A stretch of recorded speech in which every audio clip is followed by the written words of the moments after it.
Hello everyone, চলে এলাম আরও একটা রান্নার রেসিপি নিয়ে তোমাদের কাছে। তো এই বর্ষার ওয়েদারে সবাই কেমন আছো আর কী কী রান্না করে খাচ্ছো এটা কিন্তু আগে অবশ্যই জানিও কমেন্টে।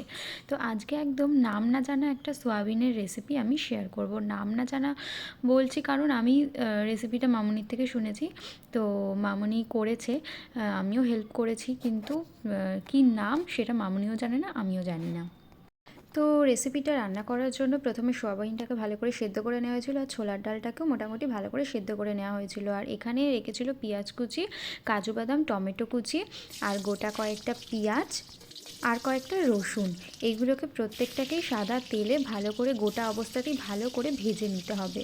আর এখানে কিন্তু 4টে গোটা পেঁয়াজও আমরা দিয়েছিলাম, পেঁয়াজটাকে ভালো করে ভেজে তুলে রেখেছিলাম, সেটাকে কিন্তু আমরা পেস্ট করিনি, সেটা আমরা মশলা কষানোর সময় গোটা গোটা পেঁয়াজ অবস্থাতেই দিয়ে দেবো।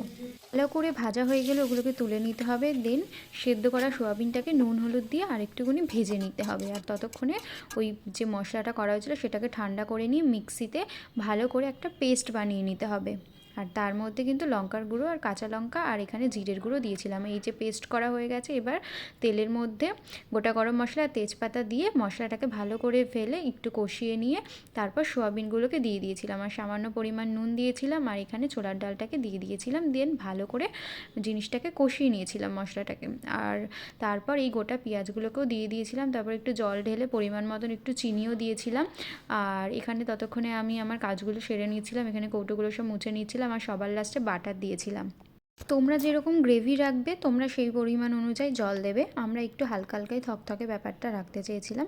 খেতে কিন্তু ভালোই হয়েছিল। তো রেসিপিটা দেখার পর যদি তোমাদের রেসিপিটার নাম জানা থাকে বা তোমাদের মনের আইডিয়া থেকে যদি কোনো রকম নাম আসে, আমাকে কিন্তু অবশ্যই কমেন্টে জানিও। আর ভিডিওটা ভালো লাগলে একটা লাইক কমেন্ট শেয়ার করে দিও। টাটা।